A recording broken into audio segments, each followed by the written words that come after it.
जय भीम, जय भारत, जय संविधान। साथियों, हमारे साथ में कीर्तिनगर चूनाभट्टी से बहुजन प्रेरणा स्थल पर पहुंचे हैं कुछ साथी, जिनमें से एक हमारे क्रांतिकारी साथी मौजूद है, संजय कुमार नीरज बौद्ध जी, और ये बहुजन समाज पार्टी के खास कार्यकर्ता हैं दिल्ली में।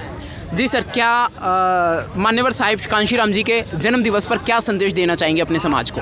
सबसे पहले करुणा के सागर तथागत बुद्ध को नमन करते हुए बहुजन समाज में जन्मे बाबा साहब डॉक्टर अम्बेडकर से लेकर के सभी महापुरुषों को नमन करते हुए बहुजन समाज पार्टी वाम से PS4 और BDF के संस्थापक, राज्यसभा लोकसभा के सांसद रह चुके मान्यवर साहब कांशीराम को नमन करते हुए आज मैं बताना चाहूँगा कि जिस समय भारत देश के अंदर SC, ST, OBC माइनॉरिटी के लोगों को सर उठा करके चलने का अधिकार नहीं था, ऐसे विषम परिस्थितियों में साहब कांशीराम ने ग्रेड 1 की नौकरी करते हुए, नौकरी पर लात मारते हुए बहुजन समाज को जगाने का काम किया।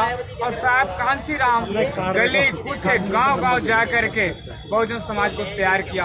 और इतना ही नहीं, पढ़े लिखे हुए लोगों में से निकाल करके वाम से तैयार किया, और उन्हीं लोगों के बल पर साहब कांशीराम ने और बहुजन समाज पार्टी का निर्माण करते हुए 14 अप्रैल 1984 को बहुजन समाज पार्टी का गठन किया। और इतना ही नहीं, साहब ने लगातार आगे बढ़ते हुए एक बार नहीं बल्कि 4 बार उत्तर प्रदेश में नारी समाज, जो कि पांव की जूती समझी जाती थी, ऐसे समाज से बहन कुमारी मायावती जी को निकाल करके महान सम्राट अशोक के बाद भारत के अंदर में किसी मूल निवासी को राजा बनाने का काम किया तो मान्यवर साहब कांशीराम जी ने किया।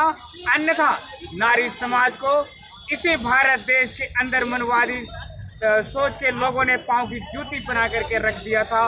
ना तो मनुवाद के अगर नियम के अनुसार देखें तो नारियों को पढ़ने लिखने का अधिकार नहीं था, लेकिन धन्य है बाबा साहब डॉक्टर अम्बेडकर, जिन्होंने 25 दिसंबर 1927 को मनुस्मृति को दहन करते हुए उन्होंने जब समय मिला तो भारतीय संविधान के अंदर उसी नारी समाज को बराबर का हक और अधिकार दिया, संपत्ति में अधिकार दिया, नौकरी में अधिकार दिया, रोजगार में अधिकार दिया, तो पूरी तरह से अधिकार देते हुए और साहब कांशीराम को जब अवसर प्राप्त हुआ तो उन्होंने भारत के सबसे बड़े सूबे उत्तर प्रदेश में सिर्फ और सिर्फ नारी समाज को सबसे ज्यादा सम्मान देते हुए बहन कुमारी मायावती जी को उन्होंने मुख्यमंत्री बनाया। साथियों, ऐसा कर गुजरने वाले अगर कोई शख्स हैं तो साहब कांशीराम है, जिन्हें मैं बार बार नमन करता हूं। साथियों, आज मैं ऐसे अवसर पर एक बात और बता देना चाहता हूं इस चैनल के माध्यम से कि बहुजन समाज के अंदर कुछ ऐसे दलाल भी हैं जो कि बहुजन समाज के मंचों पर जाकर के मीठी मीठी लंबी लंबी लच्छेदार बातें करके बहुजन समाज को गुमराह भी करने का काम कर रहे हैं। तो बहुजन समाज के लोग सावधान हो जाएं इन बहरूपियों से। जी, ये बहरूपे क्या नुकसान पहुंचा रहे हैं सर समाज को?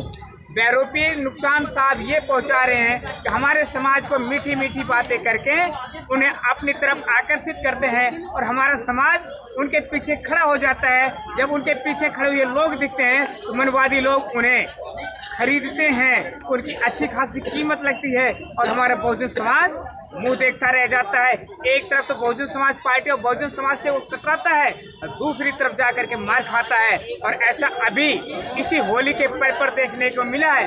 जो ज्ञान देव लोग हैं, जिन्होंने बड़ा अच्छा समाज को ज्ञान देने का काम किया है, वही लोग होली खेलते हैं। हमें तो कहते हैं कि ये करना मना है और वो करना मना है। अरे मूर्खों, आपके कहने पे हम तो मान गए, लेकिन आप क्यों कर रहे हैं वही? जी सर, ये जो ज्ञानव्यापी लोग हैं, ये आपके पूरे समाज को भटका के बहा के ले जाते हैं और हमारा समाज भी चला जाता है। क्या दिमाग से काम नहीं लेता क्या हमारा समाज? साथियों, मैं बताना चाहूँगा कि हमारा समाज भोला बाल समाज है। साहब कांशीराम कहा करते थे कि हमारा ललुआ समाज है और इसी का ये फायदा उठाते, क्योंकि हमारे समाज के लोग लंबी भीड़ देख लेंगे तो उसके पीछे लग जाएंगे। कोई लंबी कार वाला आ जाता तो उसके पीछे लग जाते हैं, कोई कुछ खिलाने वाला आ जाता तो उसके पीछे लग जाते हैं। लेकिन आपका समाज यानी हमारा समाज तो दान देने वाला समाज है, ये फिर पिछलग्गू कैसे बन जाता है? क्योंकि यही तो पूरे भारत का लालन पालन कर रहा है, किसी भी स्तर पर देख लो। डॉक्टर अम्बेडकर ने बाबा साहब डॉक्टर अम्बेडकर ने कहा था शिक्षित बनो, संगठित रहो, संघर्ष करो। हमारा समाज शिक्षित तो हो गया है, लेकिन इसे शिक्षित नहीं कहते हैं, सिर्फ हमारा समाज पढ़ा लिखा है। अभी इसने तर्क की कसौटी पे सही ढंग से खरा नहीं उतरा है। जिस दिन तर्क की कसौटी पर उतरेगा उस दिन ये सवाल करेगा। अभी तो एक दूसरे के पीछे चल देता है। जैसे कि आप लोगों ने देखा कि दिल्ली के अंदर यही केजरीवाल एंड कंपनी के लोगों ने खंबे पर चढ़ करके तार काटना, तार जोड़ने का काम किया।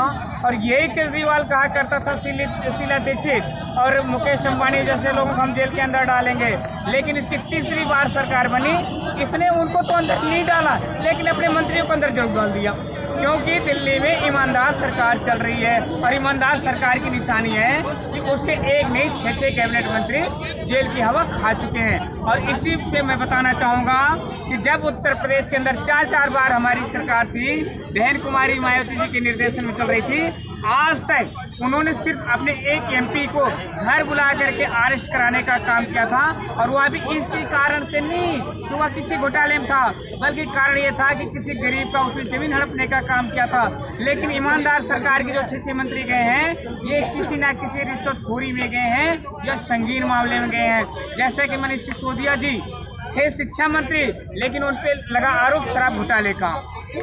जी, दिल्ली एनसीआर के और दूर दराज क्षेत्रों से भी यहाँ बहुजन प्रेरणा स्थल पर सभी बहुजन क्रांतिकारी योद्धा हर स्तर के इकट्ठा हुए हैं। ये और अपार भीड़ भी यहाँ आई है। ये किस बात का संदेश दे रही है, किस बात का परिचय दे रहे हैं? सर, मैं बताना चाहूँगा 2024 सामने है और हमारा समाज पूरी तरह से जल उठा है इन माओवादियों की सरकार से, चाहे दिल्ली की सरकार हो, यूपी की सरकार हो, अदरवाइज पूरे भारत में पूरा भारत ही इनसे तंग आ चुका है। जगह जगह रिजल्ट यही आ रहे हैं। अभी 2 दिन पहले हमारी एक पीएचडी की छात्रा डॉक्टर थी पंजाब विश्वविद्यालय के अंदर पंजाब में जी, उसको इतना प्रताड़ित किया कि उसने भी आत्महत्या कर ली है।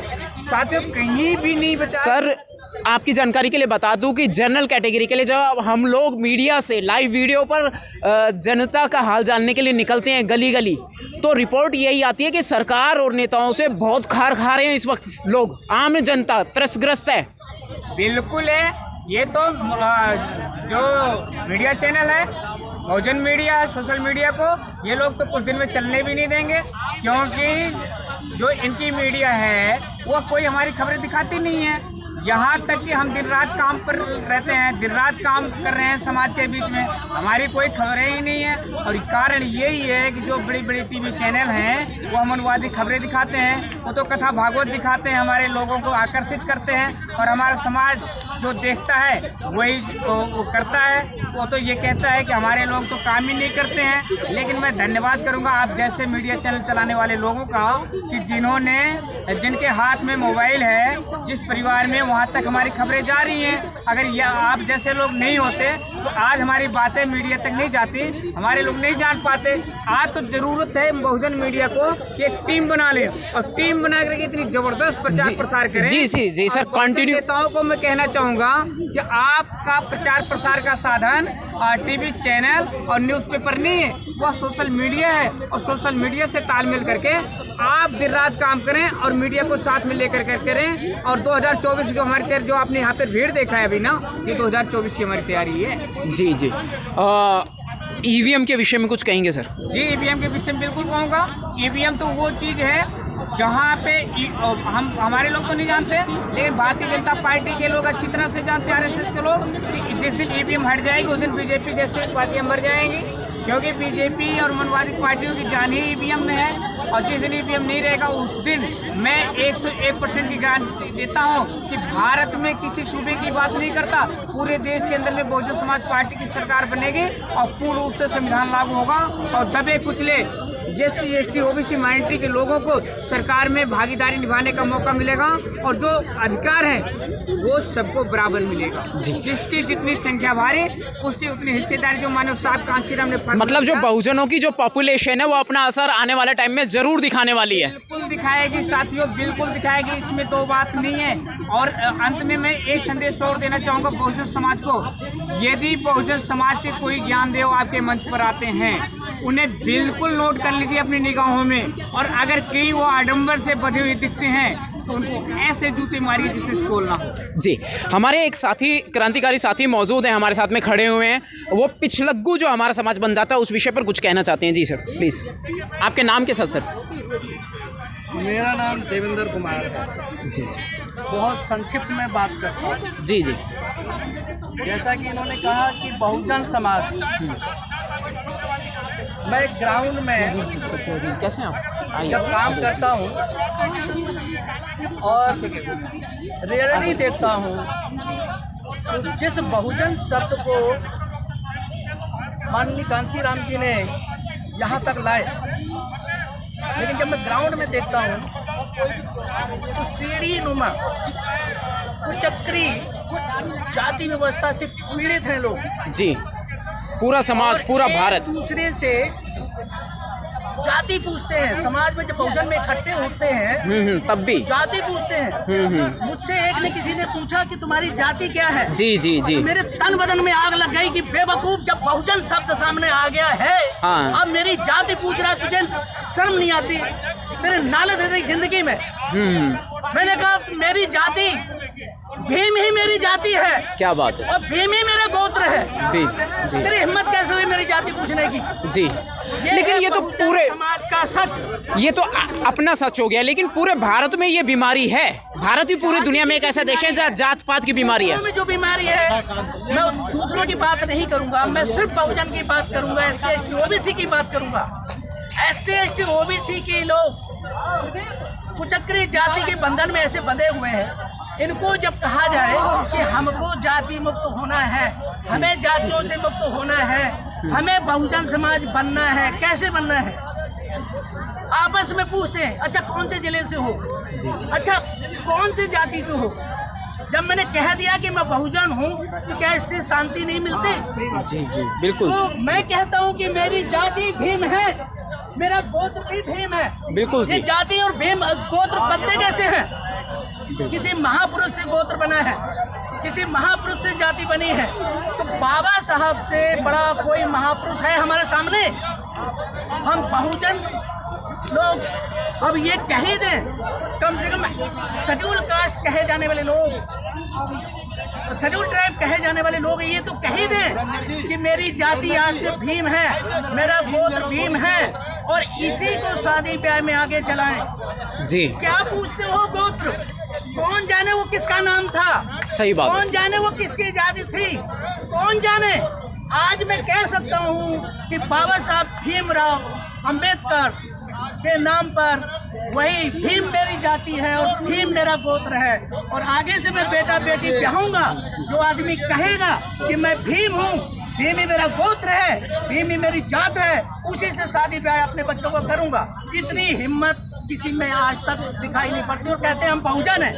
धोखा दे रहे हो आप बहुजन के नाम से। जी जी, बहुजन ये का जात मतलब है, पात भारत में ही है, ये बीमारी भारत में है। कब खत्म होगी? बीमारी भारत में ही है। कब खत्म होगी? और देखिए, जो दो नामों का फर्क है वो फर्स्ट नेम और लास्ट नेम। ये जरूरी नहीं कि भारत में ये कंट्री, किसी भी कंट्री में आप देखें फर्स्ट नेम सेकंड नेम रहते हैं, लेकिन उसका इतना ध्यान नहीं दिया जितना कि भारत में। भारत में अभी मैं एक नया ताज़ा केस बता रहा हूँ। राम अवतार वर्मा मयूर बिहार में बेचारे बैठे, मकान में मिल के आया हूँ, उनको कोर्ट देखा। एक छोटी सी दुकान है उनकी, वो जूते रिपेयर का काम करते हैं। मैंने उनको एक नया नाम दिया, शू रिपेयर वर्क्स नाम दिया। मैंने कहा आप अपना नाम ये क्यों बोलते हो, क्यों कहते हो? जब सब लोग एडवांस हो रहे हैं तो आप एडवांस क्यों नहीं हो रहे? वहाँ पे एक DL वर्मा जी है, उन्होंने ऑब्जेक्शन उठाया कि आप राम अवतार वर्मा नहीं लिख सकते, आप वर्मा हटा दो और यहाँ पे खुले शब्दों में कहा चमार लिखो, क्योंकि तुम ये मोती का काम करते हो। आज भी भारत के लोग इतनी गिरी हुई मानसिकता में जी रहे हैं। ऐसे लोगों को भारत बर्दाश्त कैसे करता है जो जाति के नाम से जहर फैलाते हैं? मैं तो कहता हूँ जो जाति के नाम से जहर फैलाते हैं और जो जाति पूछते हैं उनको सरियाम नंगा करके पिटाई करनी चाहिए ऐसे लोगों को। बिल्कुल, भेदभाव की प्रक्रिया। मैं ऐसे OBC के लोगों से भी यही कहूँगा कि जो भी जाति पूछता है उसकी सरेआम पिटाई होनी चाहिए। तो मैंने अपना उद्देश्य दे दिया है कि मैं जाति मुक्त भारत, यानी कि जाति से मुक्त, जाति बंधन मेरे दिमाग में नहीं है। बहुत बढ़िया सर, मेरा आप प्रेरणा का स्रोत हैं। बार बार कहूँगा कि भीम ही मेरी जाति है और भीम ही मेरा गोत्र है। बहुत बहुत शुक्रिया, बहुत बहुत साधुवाद। बहुत ही अच्छे शब्दों में बहुत बड़ी बीमारी का हल करने वाले देवेंद्र कुमार, जाति मुक्त भारत। देवेंद्र कुमार, जाति मुक्त भारत की बात रखने वाले। जय भीम, जय भारत, जय संविधान।